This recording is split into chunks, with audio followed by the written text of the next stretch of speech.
Hi and welcome to this Blender video tutorial about physics I'll be making. My name is Carlos, and today what we're going to be learning is the physics on making a Newton's ball, I think it's called. And here, let me show you exactly what we're going to be doing. Let me hit P to start Blender's game engine, and that's exactly what we're going to be doing right now in Blender. Alright, let me escape out of that, and let me go to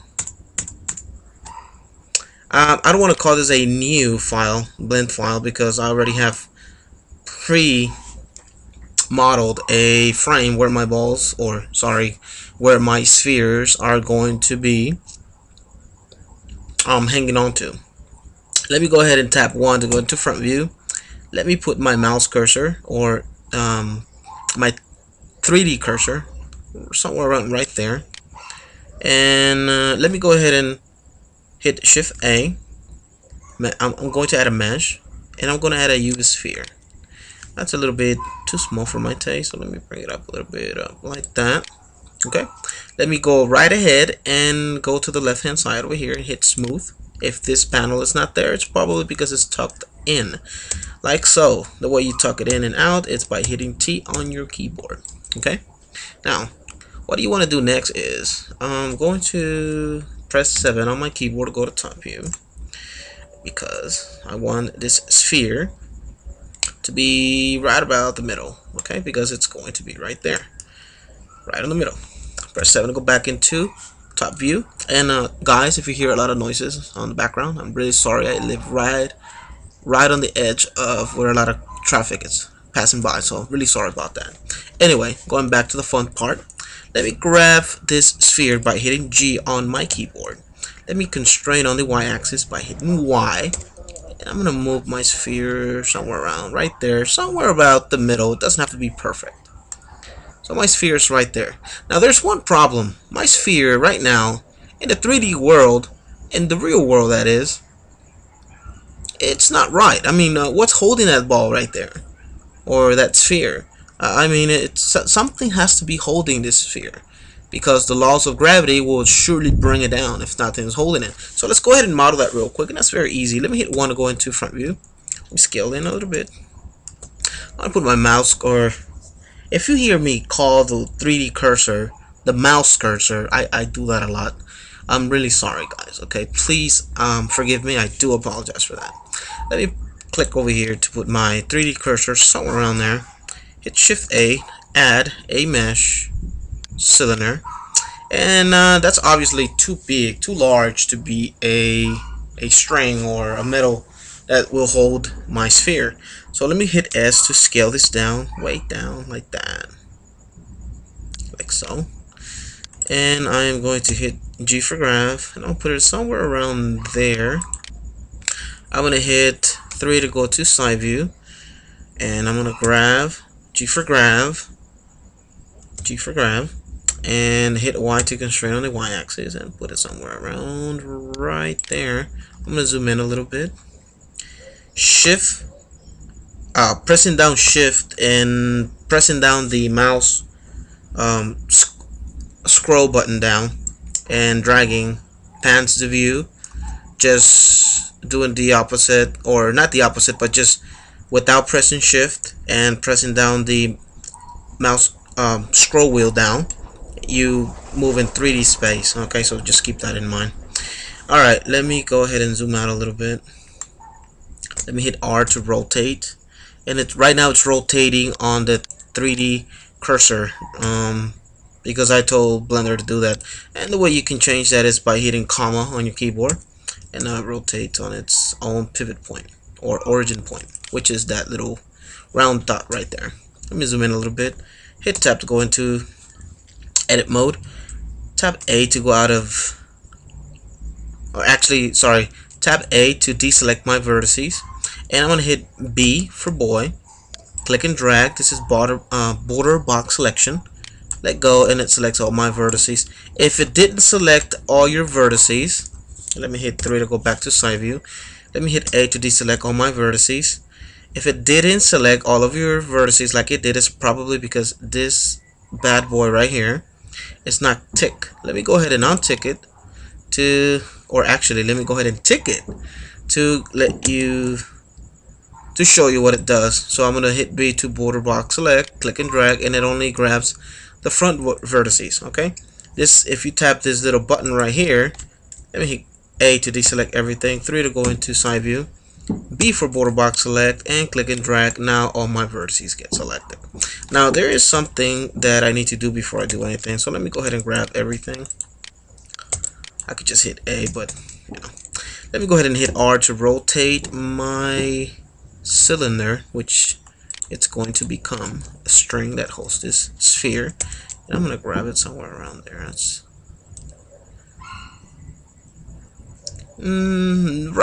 right there was good. Never mind. Let me go ahead and hit A to deselect all my vertices. Let me press and hold R, click and drag. This is a lasso selection, and then I'm going to hit, you know what, let me go ahead and I do need to rotate this a little bit more. Grab it and put it somewhere around there. Okay, yeah, A to deselect, and I'm just gonna do a lasso grab like that. G for grab, and I'm gonna put my vertices somewhere around there. This could be right here. Let me do it. Let me rotate this. No, I won't rotate it. Sorry, guys. Whenever I tend to do a modeling, when you model something, it tends to be very fun, and it's very fun to start tweaking stuff here and there. But this is not a modeling tutorial, so let me go ahead and limit myself to show you how to do the physics. But let me finish the strings first. Okay, let me go ahead and deselect all my vertices by hitting A. Let me tap out into object mode, or let me tap out of edit mode, and I'm gonna hit, well, that's a little bit too thick, I think. So let me scale this down on the whoops, let's see, yeah, like that, I think. If you are an expert at modeling, I know you're looking at me right now and thinking, what is he doing? I'm not an expert, so I just like to share my knowledge, what I know, little that I know somebody out there doesn't know it, and I'm very happy to share it. I'm open to comments, to suggestions, and whatnot. This is how you learn. Okay, so let me go into, tap into edit mode. Let me go ahead and select these vertices and put them up here now, and that should look a little bit better. Okay, I think. Anyway, let's go ahead and, my mouse is acting a little bit weird. 3 to go into side view. Well, my cylinder is selected. Let me hit smooth, shift D to duplicate it, and I'm gonna click right click to get out of the selection, R to rotate. I'm gonna rotate around there, G for grab, right there, rotate it, grab. Now this doesn't have to be perfect, guys. This is not a contest, a modeling contest. This is a tutorial about the physics, and I will limit myself to just doing that. Okay, so let me go ahead and I don't took too long, and I think that looks okay anyway. So let me go ahead and hit smooth. Another thing I want to do is make this object, and this object into one object. That way, whenever I grab or select one of the objects, everything will be selected. And the way I could do that is deselect everything, hold shift, right click, and right click, and I need to join them, so I do Control J and I join them together.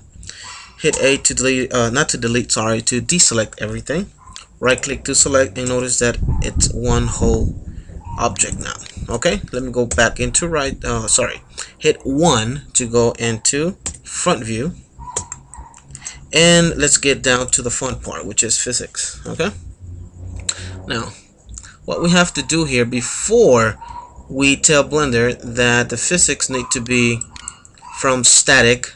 And you know what, sorry, originally this is not what Blender gives you. Originally Blender, if you go to up here, Blender gives you Blender render. Okay, so if you have your sphere selected and you go to the far right hand side where your physics button is, you'll find these options. Okay, and they are physics, but Blender has most of its physics in the game engine. So what I'm doing right now is I am selecting Blender render, and I'm going to select Blender game, and notice right away my options change. Okay, now before I go ahead and tell Blender that the physics type needs to be from static to rigid body, I need to first of all go ahead and apply the scale and the rotation, if any. I don't remember rotating anything around just yet, but I need to tell Blender that the rotation and the scaled needs to be applied. So I'm gonna hit, while my sphere is selected, I'm gonna hit Control A, and I'm going to apply the rotation and the scale. Next, what I'm gonna do here, while my sphere is selected, I'm gonna go to my physics. I'm gonna change this physics type from static to rigid body. And before I forget, let me go ahead and use or select use material force field, because we're going to be adding the physics options, or the physics, what's going to make the physics work to a material. You see that in a minute. So I'm going to click use material force field, and I'm going to say no sleeping. And what no sleeping does is it doesn't, this ball right here, it's going to be rotated up here, and it's going to come with force, hit the rest of the balls, and that energy is going to transfer along those other balls, and the last ball is going to grab that energy, it's going to bounce up here, and it's going to come back and forward, back and forward. Now if I had no sleeping ticked out, the animation, so to speak, will stop somewhere around the ball or the spheres going back and forward, and it's not going to look smooth, and it's not going to look natural. So make sure no sleeping is selected, and I'll try to remember at the end and show you a demonstration of what I was talking about right now. Okay, now after this, I may or may not need to go ahead and tick lock rotation on the x-axis and y-axis, but for now I'm gonna leave it just like that. You know what, let's go ahead and lock it right now before we get into any troubles. Okay, now if I hit P as in Peter to bring up Blender's game engine, and I'm really sorry guys, I know you hear background noises right now. That was a car passing by. I live right on the edge where there's a lot of traffic, so I'm really sorry for that guys. Let me hit P. Also, you're gonna hear dogs and whatnot, and I know it's not very professional, and I really do apologize for that. There is nothing I can do about that. Alright, let me hit P to start Blender's game engine, and notice that my ball falls, and that's not what I want. I mean, that's beautiful, because we now know that that ball has gravity, or Blender's world now has gravity, so it's bringing that ball down.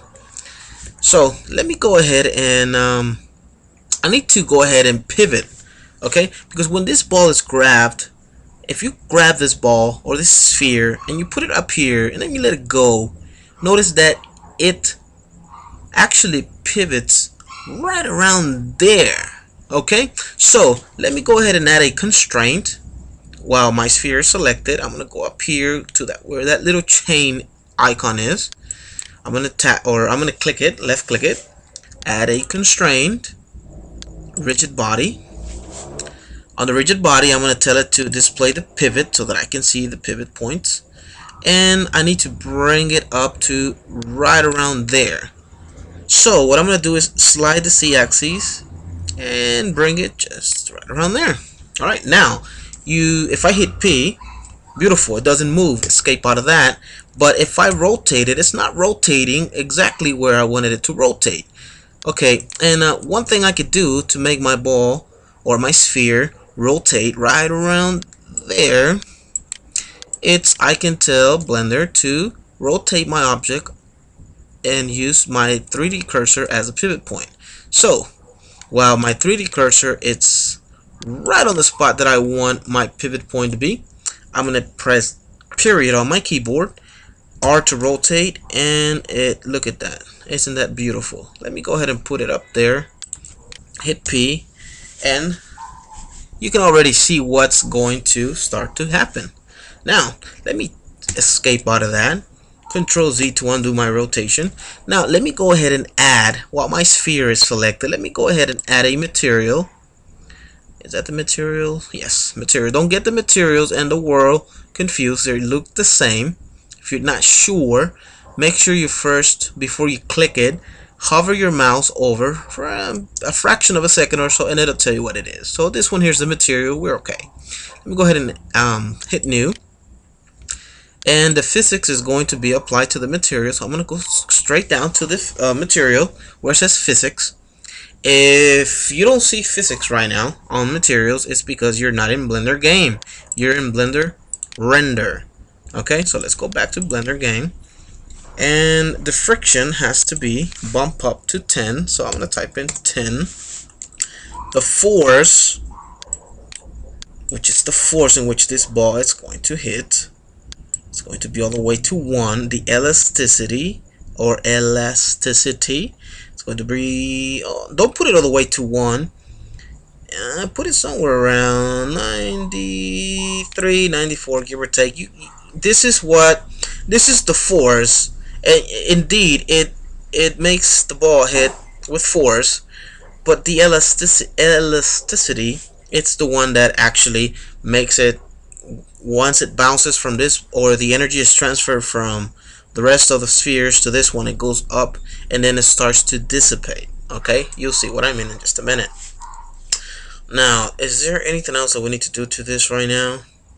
No, there isn't. So let me go ahead and, while this sphere is selected, let me do Shift D to duplicate, G for grab, X to constrain the X-axis, and I'm sorry if that dog is driving you nuts like it's driving me.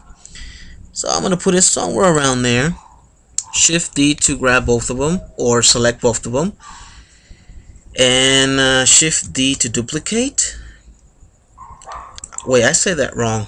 Sorry. It's you press and hold Shift, right click, while still pressing Shift, right click, and it selects both of them. Okay, that sounds better. Let me go ahead and do Shift D to duplicate, G to grab, X to constrain in the X-axis, and I'm gonna move it right about there. Looks like I need another sphere there, so I'm gonna hit A to deselect everything, and right click the last sphere, Shift D, G for grab, X to constrain the X-axis, and I'm gonna put it right around there. I'm gonna select, right click, select the well, give or take the last or the first one, however you want to see it, sphere, R to rotate it, and I think I have a duplicate there, so let me hit X, delete, and I think this one here is also, yep, X, delete. We have any more duplicates? Nope.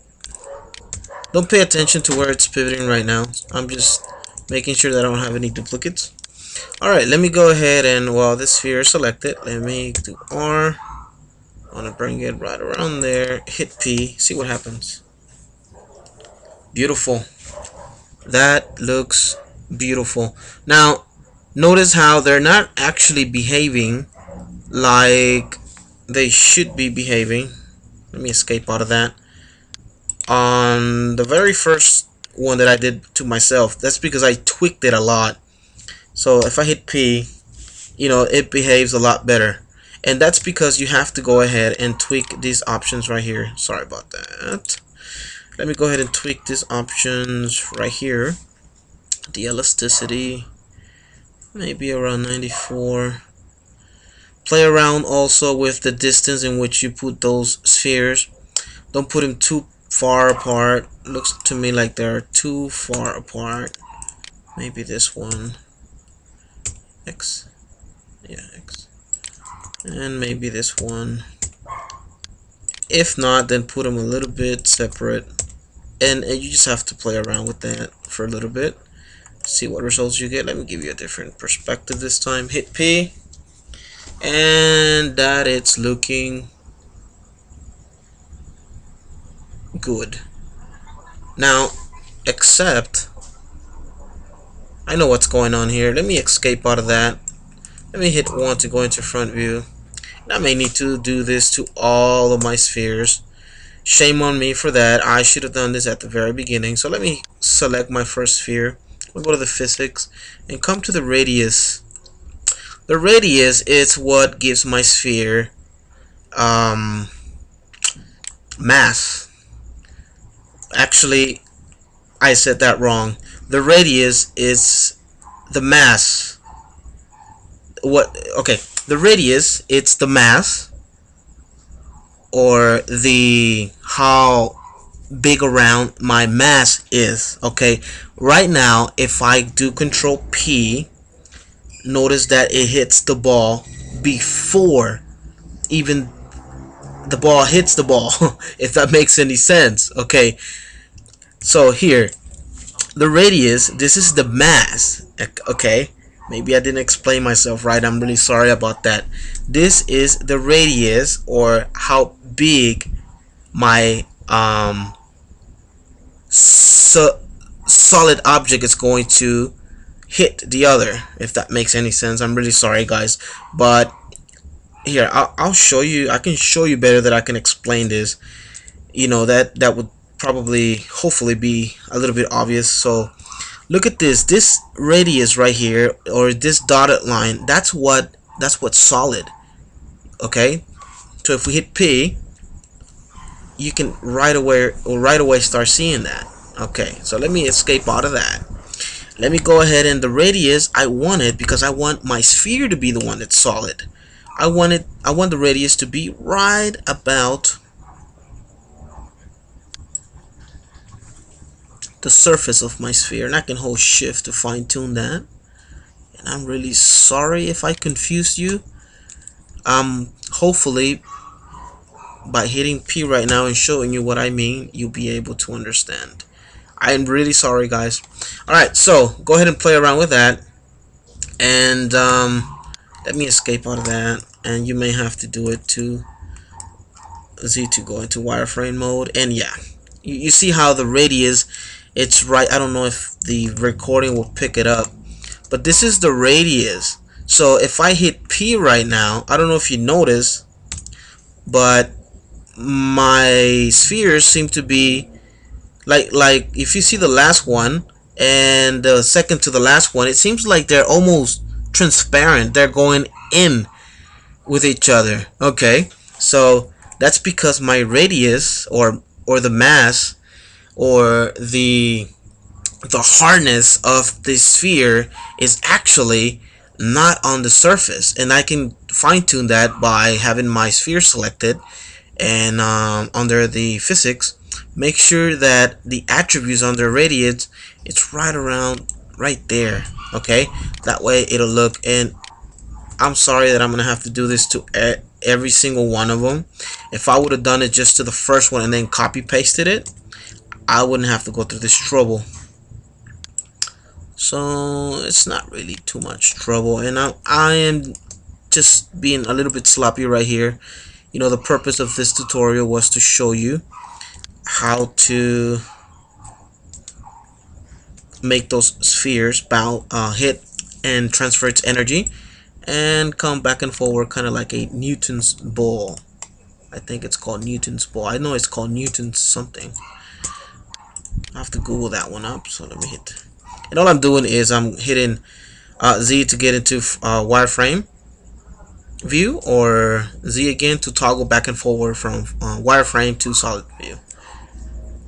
And that's probably gonna look a lot better. Let me try that. Much better. You see, it wasn't my intention to confuse you guys. It sounded there for a little bit that I got confused myself, and that wasn't the case.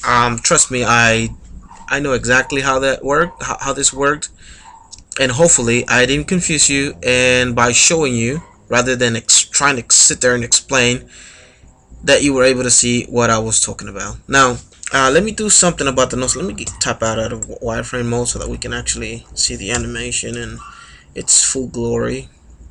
There you go. Now, of course, you can start adding materials, making this look more realistic by making it look like metal or a chrome, or whatever. So let me go ahead and escape out of that, and before I go anywhere, let me go ahead and show you how to record this animation if you wanted to record the animation, because right now, remember, we're in Blender Game. But if you wanted to record the animation still in Blender Game, and this is very easy, all you have to do is go to Game, click Record Animation. Make sure that your header on the timeline, it's right on the first keyframe. Right on the first keyframe. Okay? Now, all you have to do is go to the little camera right there and start the game. It'll this time you have to let it go through the whole thing. Okay, up until you want. Make sure you finish the animation before you hit escape. It seems to me like it's done right now, so I'm gonna hit escape. Notice there's nothing on my timeline yet, but if I go from Blender Game to Blender Render, now I have all these keyframes. Okay, now if I press play, and I'm no longer in the game engine anymore, I'm in Blender Render. If I press play, nothing happens because I don't have the keyframes are there, but the timeline right here, it's starting at one keyframe and it's ending at one keyframe. So let me see how many keyframes does this actually go. That's a lot of keyframes, about 1460. So I'm gonna put right there and say 1460. Enter. Let me press play, and now we get something, or a beautiful animation of what we were actually trying to accomplish. Okay, then from here, from Blender Render, let me stop the animation. Make sure that you are on the very first key. If you wanted to like record this animation, make sure you're on the first keyframe, and then under this little camera icon right there, make sure you click that, and the output folder, this is where your video is going to be saved. And you can just put this one test. I'm just gonna call it test 1, and I know I'm being sloppy there, I'm really sorry. I'm gonna click accept. So now that's the directory. My desktop will be the directory of where my video file is going to be saved. And then if you scroll down just a tiny bit more, over here on this little tab, if you click it, you get many other options, and you can the movie, you can export the movie as a HD, RAW, AVI, AVI JPEG, or AVI codec. Do the codec, and then if you start rendering the animation, it'll save that animation as a video. Alright, so thank you very much for watching, guys, and again, I am open to suggestions. I am open to any tips that you guys can give me. I will not get mad. I am here to learn. I'm a beginner, as you can see, so the reason of my blog is just for that, for having fun with Blender, and that's just the name of my blog. Okay, funwithblender.blogspot.com. please visit it, become a member. Also visit my YouTube channel. It's CAMA123, that's C as in Charlie. Okay, so you can just go to youtube.com/CAM123, enter, and you'll be able to see my tutorials. Please also visit the blog. Thank you very much for watching, guys. Till next time.